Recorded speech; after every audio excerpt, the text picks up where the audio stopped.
tidaklah orang itu membenci duriannya Rasulullah kecuali karena 3 kata. Imma ayyakuna walada zina. Boleh jadi dia itu adalah anak zina. Yang kedua, imma ayyakuna munafiqah. Bisa jadi dia adalah seorang yang munafik. Siapa munafik? Orang yang pura-pura Islam, pura-pura iman kepada Allah, tapi hatinya sebenarnya tidak beriman kepada Allah. Dia bersama orang-orang mukmin hanya untuk mengelabui orang mukmin.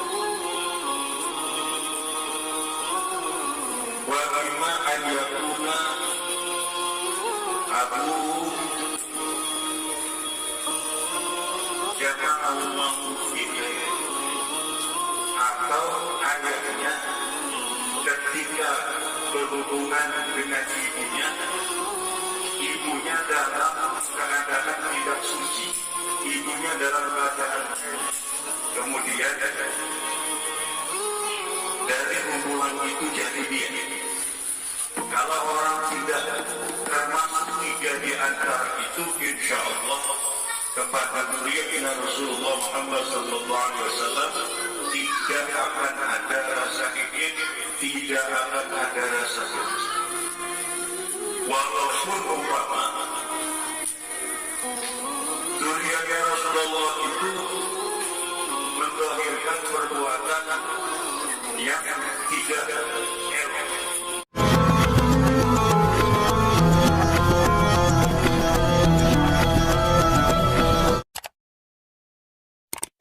Assalamualaikum warahmatullahi wabarakatuh.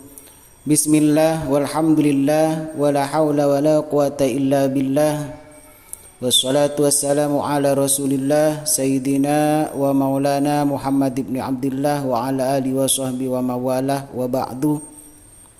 Saudara-saudara kaum muslimin wal muslimat di mana saja berada, semoga selalu mendapatkan curahan rahmat dan nikmat dari Allah Subhanahu wa taala. Usaha kita, kasab kita, rezeki kita, semuanya semoga dilancarkan oleh Allah Subhanahu wa taala. Cuplikan video itu adalah ceramah dari Kiai Haji Imaduddin Al-Bantani atau juga dikenal dengan Gus Imad. Yang isinya adalah ada 3 konsekuensi bagi orang yang membenci dzurriyyah Rasul. Yang pertama dapat dipastikan yaitu anak zina. Yang kedua adalah munafiqon, orang yang munafik.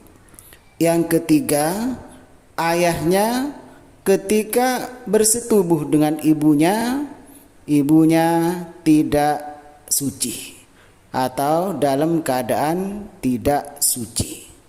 Dan sampai saat ini ceramah itu tidak dinasakh atau anggaplah tidak diklarifikasi kembali.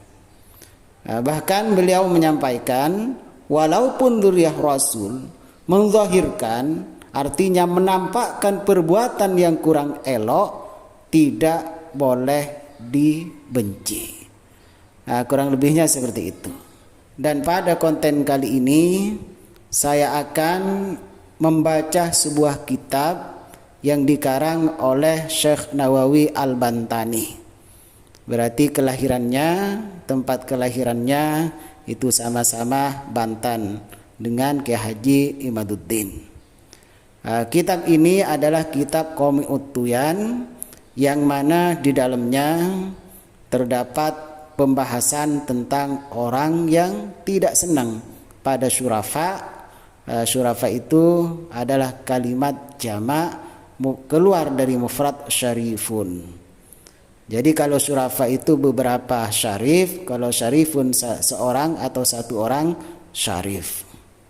Di dalamnya terdapat pembahasan orang yang tidak senang atau benci terhadap syurafa dikarenakan ulahnya atau perbuatannya yang meresahkan umat yang ada di kota Mekah pada waktu itu.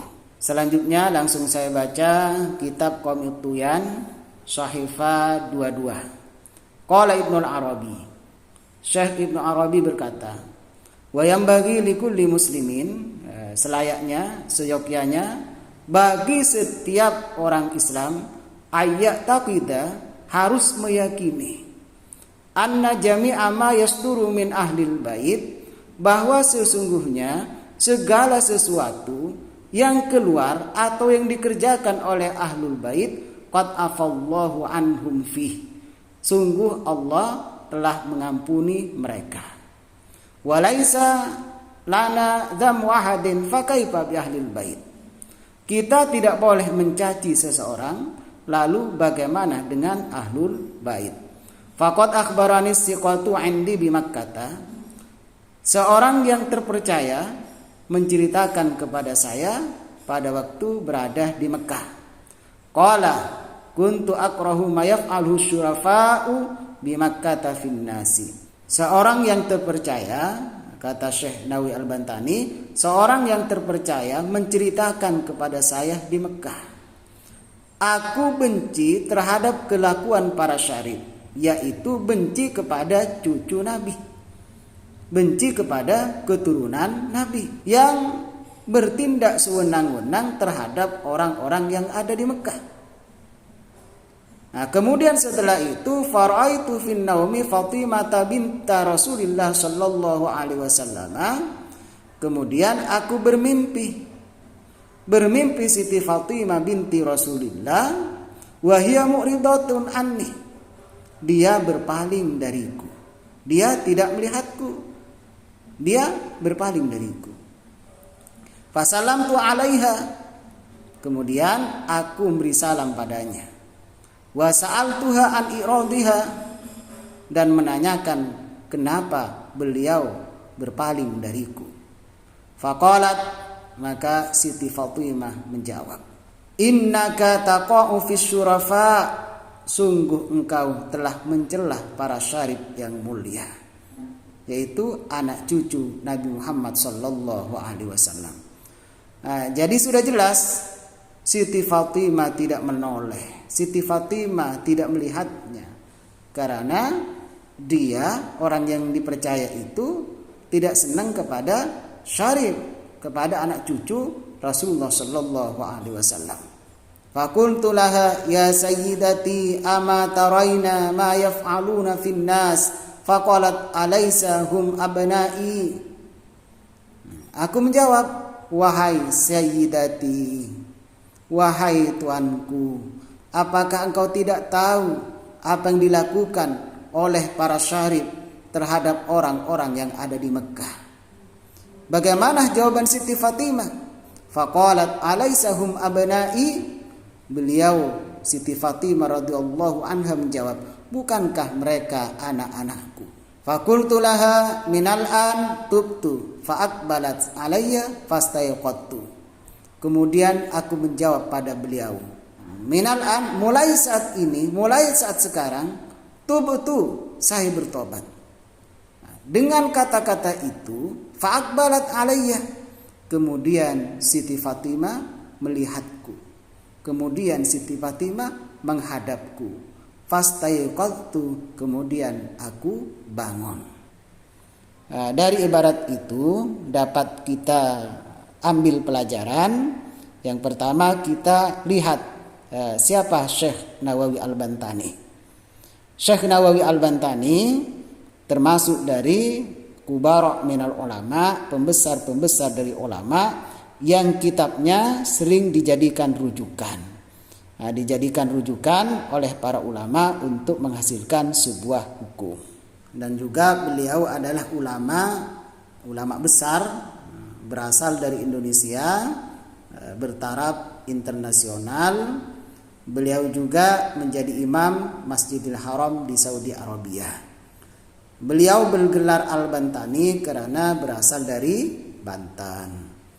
Nah, beliau juga seorang ulama dan intelektual yang sangat produktif menulis kitab. Jumlah kitabnya yang dikarang oleh beliau tidak kurang dari 115 kitab. yang meliputi bidang ilmu fikih, tauhid, tasawuf, tafsir dan hadis. Tapi dengan kealiman beliau sangat memuliakan para syarif, yaitu dzurriyyah Rasulullah sallallahu alaihi wasallam, dan beliau tidak akan berdusta. Apa yang beliau tulis tidak mungkin berdusta. Tidak akan mengada-ngada, tidak mungkin menulis sesuatu yang tidak sesuai dengan fakta. Maka dari itu terserah kita, terserah netizen mau ikut siapa. Kalau kita mengikuti Syekh An-Nawawi Al-Bantani, tetap kita memuliakan para syarif, syurafa. Kalau misalnya ada perilaku dari para habaib, dari dzurriyyah Rasulullah tidak mencerminkan akhlak yang baik, saya berkali-kali sampaikan tidak usah kita ikuti.